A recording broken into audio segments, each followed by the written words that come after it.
ধনুৰাশি ব্যক্তিসকলৰ 2025 বৰ্ষটো কেনে যাব, কি ক্ষেত্ৰত সাৱধান হ'ব লাগিব আৰু কোনখিনি সময়ৰ পৰা আপোনাৰ জীৱনলৈ পৰিৱৰ্তন আহিব, প্ৰেম, বিবাহ, শিক্ষা, চাকৰি কেনেকুৱা হ'ব, এই সকলোবিলাক জানিবলৈ হ'লে ভিডিঅ'টো সম্পূৰ্ণকৈ চাব। 2025 বৰ্ষৰ ধনুৰাশিৰ বাৰ্ষিক ৰাশিফল। ধনুৰাশিৰ জাতকৰ বাবে 2025 বৰ্ষৰ আৰম্ভণি মধ্যম হ'ব। বৰ্ষৰ আৰম্ভণিত ধনুৰাশিৰ জাতকে নিজৰ স্বাস্থ্যৰ বিশেষ ধ্যান ৰাখিব লাগিব। যাত্ৰা কৰা সময়ত সাৱধান হ'ব লাগিব।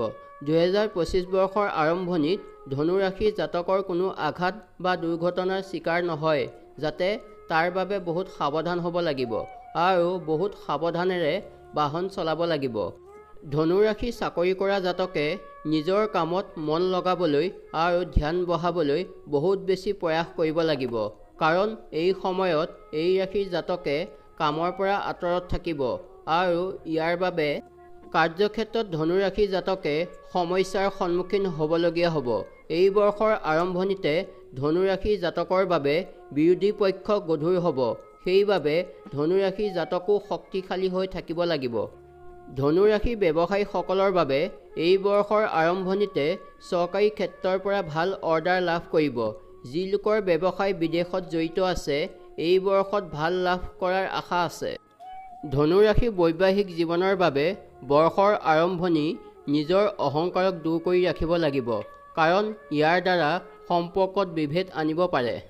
বৈবাহিকসকলৰ বাবে এই বৰ্ষৰ আৰম্ভণি কিছুদিনৰ পাছৰ পৰা সুখৰ হ'ব, যাৰ বাবে বৈবাহিক জীৱনৰ আনন্দ ল'ব পাৰিব।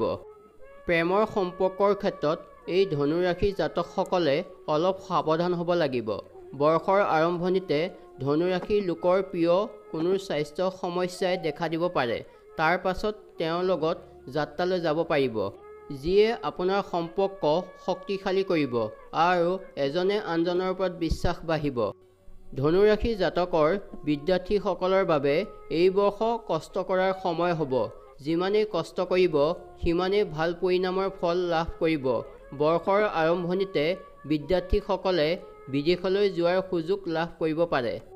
2025 বৰ্ষৰ আৰম্ভণিত ধনুৰাশি জাতকৰ বহুত বেছি খৰচ হোৱাৰ বাবে আৰ্থিক সমস্যাই দেখা দিব, কিন্তু লাহে লাহে আৰ্থিক সমস্যাৰ পৰা ওলাই অহাৰ বাট দেখিব আৰু আয়ৰ নতুন সূত্ৰৰ দ্বাৰা নিজৰ আৰ্থিক স্থিতি সলনি কৰিবলৈ সফল হ'ব।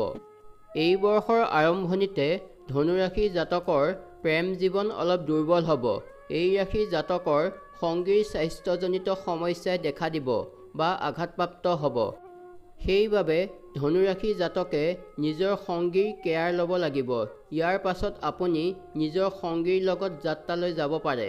এই বৰ্ষত ধনুৰাশি জাতকৰ প্ৰেমৰ ক্ষেত্ৰত পৰিয়ালৰ লোকে বাধা দিব। সেইবাবে আপুনি নিজৰ সম্পৰ্কক ৰক্ষা কৰিবলৈ চেষ্টা কৰিব লাগিব, কিন্তু ধনুৰাশি জাতকৰ ওপৰত সংগীৰ বিশ্বাস থাকিব আৰু একেলগে বহু সমস্যা দূৰ কৰিব।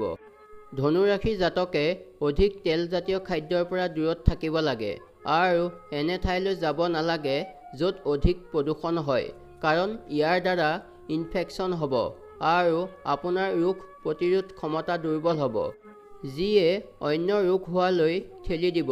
সেইবাবে নিজৰ স্বাস্থ্যৰ ওপৰত বিশেষ ধ্যান দিব লাগিব আৰু চাফ-চিকুণ পৰিৱেশত থাকিব লাগে।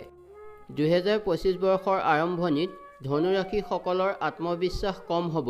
নিজৰ ভাৱনাক বশ কৰি ৰাখিব লাগিব। চাকৰি সলনি হোৱাৰ লগতে উন্নতি কৰাৰ সুযোগ লাভ কৰিব, কিন্তু পৰিয়ালৰ পৰা দূৰত অন্য স্থানলৈ যাব লাগিব। থকা মেলা অব্যৱস্থিত হ'ব। 5 জানুৱাৰীৰ পাছত ব্যৱসায়ত বৃদ্ধি হ'ব।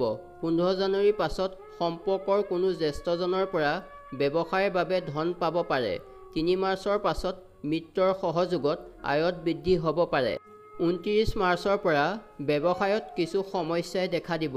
14 মে'ৰ পৰা আত্মবিশ্বাস বৃদ্ধি হ'ব, আয়ৰ সাধন হ'ব। 7 জুনৰ পৰা শৈক্ষিক কাৰ্যত সলনি হ'ব, সম্পত্তি বৃদ্ধি হ'ব। 16 আগষ্টৰ পাছত চাকৰিৰ ক্ষেত্ৰত উন্নতিৰ বাট মুকলি হ'ব। 16 ছেপ্টেম্বৰৰ পৰা ব্যৱসায়ত বৃদ্ধি হ'ব। 18 অক্টোবৰৰ পাছত ঘৰত ধাৰ্মিক কাৰ্য হ'ব। ঘৰৰ সা-সজ্জা তথা বস্তু আদিত খৰচ বাঢ়িব। 8 ডিচেম্বৰৰ পাছত সন্তানৰ ফালৰ পৰা সুখৰ বাতৰি লাভ কৰিব। 2025 বৰ্ষত ধনু ৰাশিৰ জাতকসকলে প্ৰত্যেক বৃহস্পতিবাৰে স্নান কৰাৰ পানীত হালধি মিহলাই স্নান কৰিব লাগে তথা সোঁ হাতৰ তৰ্জনী আঙুলিত সোণৰ ৰিং ধাৰণ কৰিব লাগে। মঙলবাৰৰ দিনা আবেলি বীৰ হনুমানৰ চৰণত গুৰ অৰ্পণ কৰিব লাগে। বগা ৰঙৰ মৎস্যমণিক ৰূপৰ লকেটত ডিঙিত ধাৰণ কৰিব লাগে। ধন্যবাদ।